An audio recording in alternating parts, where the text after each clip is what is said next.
Қарашаның 27-ші жұлдызында Алматыда Қазақ ұлттық аграрлық университеттің стадионында Қазақстан дене шынықтыру және спорт саласына еңбек сіңірген Александр Ильич Гурманды еске алуға арналған жасөспірімдер арасындағы дәстүрлі 5-ші турнир өтті. Оған 2006 жылы дүниеге келген жеткіншектерден құралған 8 команда 2 топқа бөлініп қатысты. А тобында Еңбек, ФШМ, Спутник және Алтын Қарғалы сынға түссе, Б тобында Іздеушор нөмірі 2, Арыстан, Достық және Арсенал ұжымдары бақ сынасты. Регламент бойынша матчтар қос таймда 10 минуттан ойналды. Өз тобында бірінші орынды иеленгендер финалдық кезеңге жолдама алса, тиісінше екінші орындағылар үшінші сат үшін талас жүргізді. Нәтижесінде А тобынан сүрінбей шыққан Артем Борщевский жаттықтыратын Спутник ұжымы финалда Бейбіт Құлбеков баптайтын Арыстанды 1-0 есебімен тізе бүктіріп, жеңімпаз атанды. Ал үшінші сат үшін таласта Еңбек пен Арсеналдың жолдары түйісіп, мұнда соғылған жауапсыз қос гол арқылы алғашқысының бағы жанды. И каждый год они ждут вот этот турнир.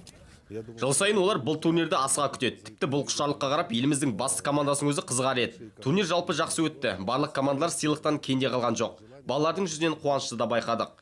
Келер жылы Түркия, Тәжікстан, Өзбекстан және Қырғыз командаларын қатыстырып, халықаралық көлемде ұйымдастыруды жоспарлап отырмыз. Турнирге жақсы баға беререм. Ең бастысы, ата-аналар өз балаларының салауатты өмір салтын қолдап, зиянды әдеттерден аулақ болғанына көз жеткізіп отыр. Ең қуаныштысы осы.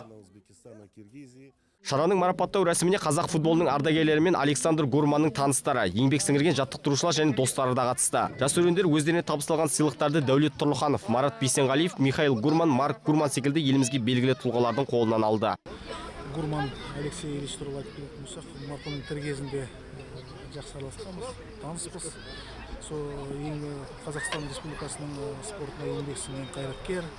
Сол үшін отбасын шақырумен менде келіп отырмын. Екінші бір себеп, осы жарыста немерем де бүгінгі күні ойнап отыр.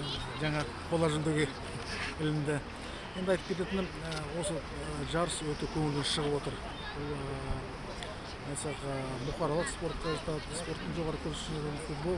Бұл көпшіліктің басын қосатын спорт түрі. Айтатында жас балалардың ынтасы, жігері, намысы бәрі көңілден шығып отыр. Бұл Қазақстанымыздың болашақ футболшылары. Ертең мен ойлаймын, Қазақстан футболы жоғары жетістікке жетеді осындай қадаммен. Қорытындысында үздік қақпашы болып Камал Нуредин танылса, үздік қорғаушы Әли Төкенов атанды. Сондай-ақ жартылай қорғаушылардың арасынан оқ бойы озық шыққаны Абылай Шентеміров болса, үздік шабуылшы Абдулмалик Үшкемпіровтің еншісіне жазылды. Ал турнирдің үздік ойыншысы атағы Артем Суржанскийге бұйырды. Одан бөлек көрермен көзайымы номинациясына Ерхан Нәбиев қол жеткізсе, жас ойыншыға берілетін сыйлық Нұралы Тасмағанбетовке табысталды. Жақсы болды, тағы да осындай матч болса жақсы болар еді. Не айтар едің қарсыластар жайлы? Жақсы ойнайды, бірақ защитамыз жақсы болған, сосын бірінші таймда гол тығып, сосын соңында бермегенбіз гол тығуға.